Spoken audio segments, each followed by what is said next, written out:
ನಮಸ್ತೆ ಎಲ್ರಿಗೂ, ನಾನು ನಿಮ್ಮ ನಿಖಿಲ್ ಶೆಟ್ಟಿ. ಕಳೆದ 1 ತಿಂಗಳ ಹಿಂದೆ ನಾನು ಚಿಕ್ಕನಹಳ್ಳಿ ಗ್ರಾಮದಲ್ಲಿರೋ ಅಮರಗಿರಿ ರಂಗಸ್ವಾಮಿ ದೇವಸ್ಥಾನಕ್ಕೆ ಭೇಟಿ ಕೊಟ್ಟಾಗ ಅಲ್ಲಿ ಕಳ್ಳರು ಕಳ್ತನ ಮಾಡಕ್ಕೆ ಪ್ರಯತ್ನಿಸಿ ಅಲ್ಲಿರೋ ಗೇಟ್ ಎಲ್ಲ ಹಾಳು ಮಾಡಿದ್ರು ಅಂತ ನಾನು ವಿಡಿಯೋ ಕೂಡ ಮಾಡಿ ಹಾಕಿದ್ದೆ.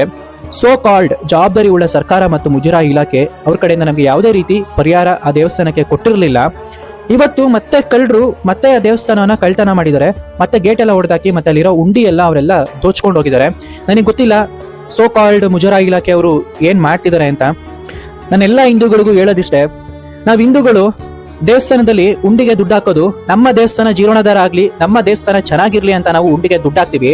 ಆದ್ರೆ ಮುಜರಾಯಿ ಇಲಾಖೆಯವರು ಈ ದುಡ್ಡನ್ನ ತಗೊಂಡೋಗ್ಬಿಟ್ಟು ನಮ್ಮ ದೇವಸ್ಥಾನಕ್ಕೆ ಏನು ಕೂಡ ಪರಿಹಾರ ಕೊಡ್ತಿಲ್ಲ. ಈ ತರ ಕಷ್ಟ ಸಮಯದಲ್ಲಿ ಬಂದಾಗ ಏನು ಕೂಡ ಅವ್ರು ನಮ್ಗೆ ಏನು ಮಾಡ್ತಾ ಇಲ್ಲ. ಆ ತರ ಇದ್ಮೇಲೆ ನಾವ್ ಹಿಂದೂಗಳು ಆ ದೇವಸ್ಥಾನಕ್ಕೆ ಹೋಗಿ ನಾವು ಉಂಡಿಗೆ ದುಡ್ಡು ಹಾಕ್ಬೇಕು?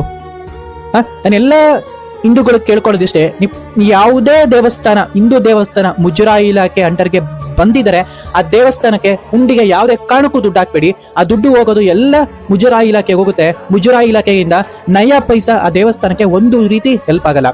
ಈವನ್ ಅರ್ಚಕರಿಗೆ ಸಂಬಳ ಕೊಡ್ತಾರಲ್ಲ ಮುಜರಾಯಿ ಇಲಾಖೆ, ಅರ್ಚಕರಿಗೆ ಅವ್ರು ಕೊಡೋದು 1 ವರ್ಷಕ್ಕೆ 72,000 ಕೊಡ್ತಾರೆ. ಅಂದ್ರೆ ಬರೀ ತಿಂಗಳಿಗೆ ಸಿಗೋದು ಅವ್ರಿಗೆ 6,000. ಆ ದೇವಸ್ಥಾನದಲ್ಲಿ 2-3 ಜನ ಅರ್ಚಕರಿದ್ರೆ ಅವರು ತಿಂಗಳಿಗೆ 2,000-3,000 ತಗೋತಾರೆ. 2,000-3,000 ಅವ್ರಿಗೆ ಎಲ್ಲಿಂದ ಸಾಲತ್ತೆ ಹೇಳಿ? ಅದಕ್ಕೆ ನಾನು ಹೇಳ್ತಿರೋದು ಎಲ್ಲ ಹಿಂದೂಗಳಿಗೂ, ಹೋಗ್ಬಿಟ್ಟು ಆ ಉಂಡಿಗೆ ಹಾಕ್ಬೇಡ್ರಪ್ಪ. ಹೋಗ್ಬಿಟ್ಟು ಅಟ್ಲೀಸ್ಟ್ ಅರ್ಚಕರ ತಟ್ಟೆಗಾದ್ರು ಹಾಕಿ, ಅಟ್ಲೀಸ್ಟ್ ಅರ್ಚಕನ ಹೊಟ್ಟೆನಾದ್ರು ಚೆನ್ನಾಗಿರ್ಲಿ. ನಮಗೆ ಗೊತ್ತಿದೆ ಮುಜರಾಯಿ ಇಲಾಖೆಯವರಿಗೆ ಹೋದ್ರೆ ದುಡ್ಡು ಎಲ್ಲೆಲ್ಲೆಲ್ಲ ಹೋಗ್ತಾ ಇದೆ, ಇವ್ರ ಏನೇನ್ ಮಾಡ್ತಿದೆ ಅಂತ ನಮಗೆ ಗೊತ್ತು.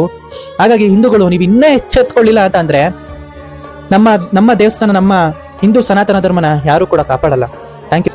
I am requesting all the local police, SP, DC, MLA, MP of Hassan, ನಮ್ಮ ದೇವಸ್ಥಾನ ಪ್ರೊಟೆಕ್ಟ್ ಮಾಡೋದಕ್ಕೆ ಏನಾದ್ರೂ ಮಾಡ್ರಪ್ಪ. Thank you so much.